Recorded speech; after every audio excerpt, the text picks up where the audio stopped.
તો ગંગા દશેરાના દિવસે આમાંથી કોઈ પણ એક વસ્તુ જરૂરથી ખરીદો, તેમને 1000 ગણું ફળ મળશે.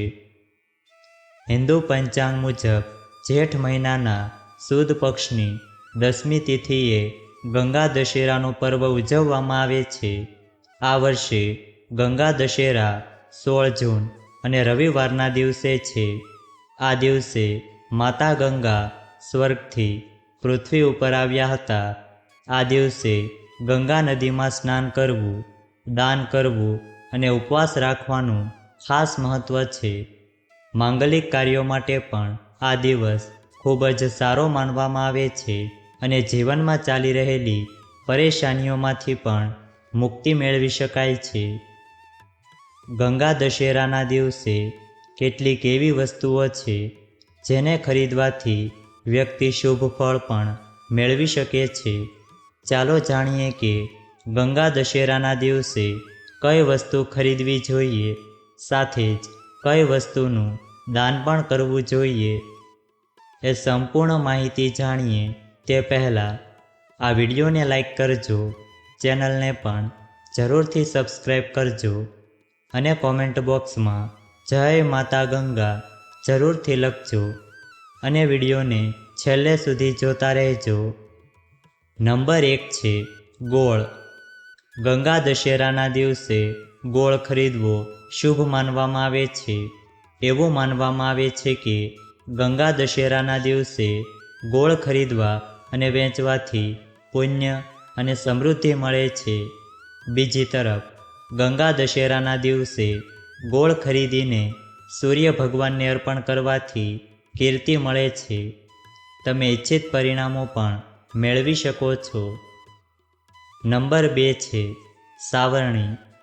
સાવરણી એ નવા જીવન અને નવી શરૂઆતનું પ્રતીક માનવામાં આવે છે.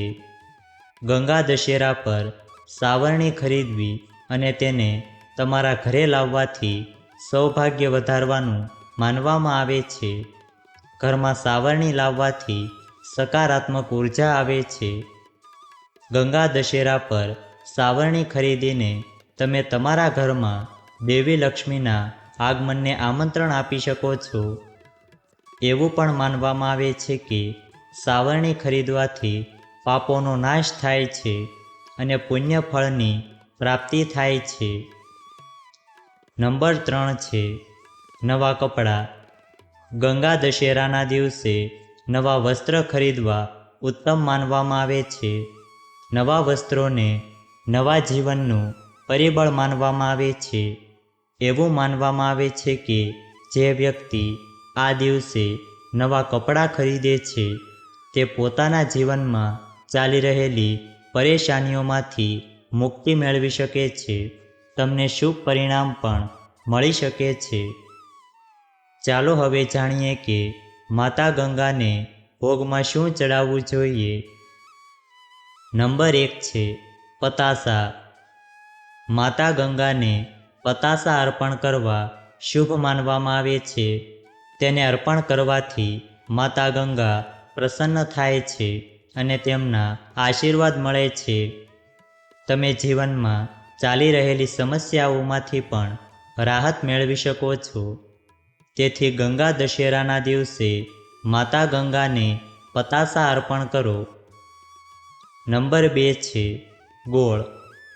ગંગા દશેરાના અવસરે માતા ગંગાને ગોળ ચડાવવો. એવું માનવામાં આવે છે કે આ તેમને ખૂબ પ્રિય છે. જીવનમાં મધુરતા આવે છે અને વ્યક્તિને આર્થિક તંગીમાંથી રાહત મળે છે. જો તમારા કોઈ પણ કાર્યમાં વારંવાર નિષ્ફળતા અનુભવો છો તો તમારે આ માતા ગંગાને અર્પણ કરવું જોઈએ. નંબર 3 છે બરફી. ગંગા દશેરાના દિવસે માતા ગંગાને બરફી ચડાવવી પણ શુભ માનવામાં આવે છે. આ તિથિ પર બરફી અર્પણ કરવાથી જીવનમાં સુખ અને શાંતિ આવે છે. તેમજ ધન અને જ્ઞાનમાં વધારો થાય છે.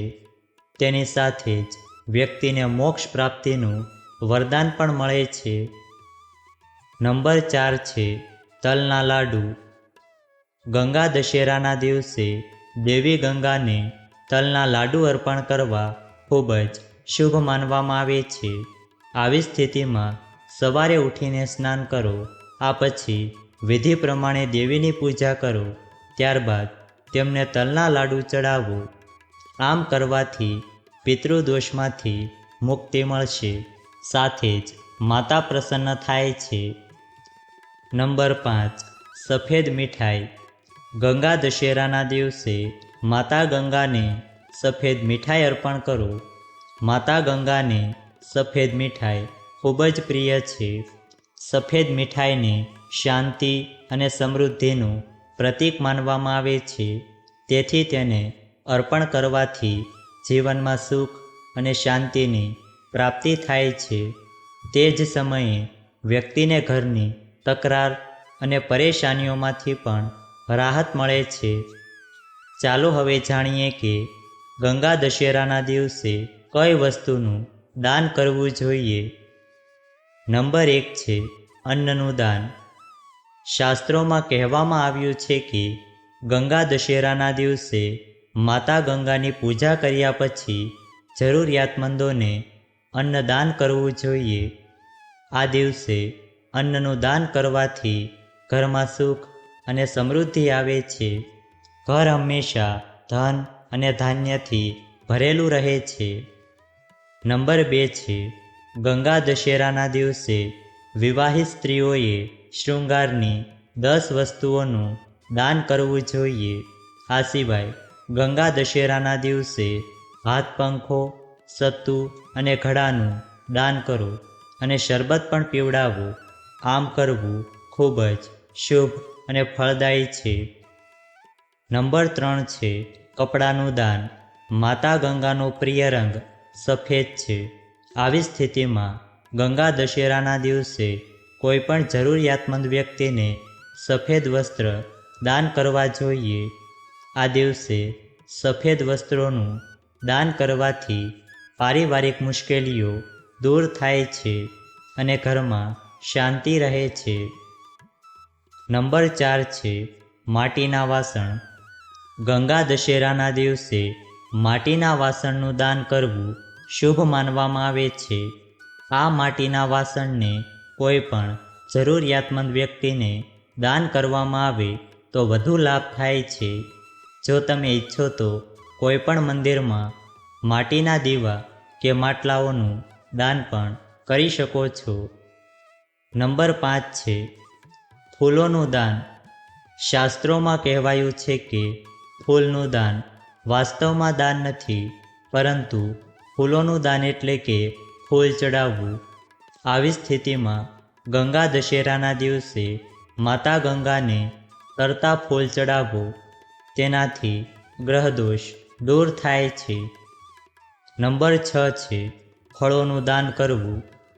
ગંગા દશેરાના પર્વના શુભ અવસર પર ફળોનું દાન પણ કરવું જોઈએ. ખાસ કરીને આ દિવસે પીળા ફળનું દાન કરવાથી તમારા જીવનમાં વ્યવસાય સંબંધિત સમસ્યાઓ દૂર થઈ શકે છે. આ સિવાય આ દિવસે તાંબાના વાસણનું દાન કરવું ખૂબ જ શુભ માનવામાં આવે છે. તાંબાના વાસણનું દાન કરવાથી તમારા ઘરમાં સુખ અને સમૃદ્ધિ આવે છે. નંબર 7 પાણીનું દાન. ગંગા દશેરાના દિવસે તમે લોકોને વિવિધ સ્થળોએ પાણીનું દાન કરતા જોશો. વાસ્તવમાં ધાર્મિક માન્યતાઓ અનુસાર પાણીનું દાન કરવું એ સૌથી પુણ્યનું કાર્ય છે. આવી સ્થિતિમાં જળદાન કરવાથી માતા ગંગા પ્રસન્ન થાય છે અને તમારા જીવનમાંથી મુશ્કેલીઓ દૂર કરે છે. જો આ વિડીયો તમને પસંદ આવ્યો હોય તો વિડીયોને લાઈક કરજો, ચેનલને પણ જરૂરથી સબસ્ક્રાઈબ કરજો અને બાજુમાં આપેલા બેલ આઇકનને પ્રેસ કરીને ઓલ ઉપર સિલેક્ટ કરી લેજો, જેથી તમને વિડીયોની નોટિફિકેશન સૌથી પહેલાં મળતી રહે. અને કોમેન્ટ બોક્સમાં જય માતા ગંગા જરૂરથી લખજો. વિડીયોને છેલ્લે સુધી જોવા બદલ આપનો ખૂબ ખૂબ આભાર.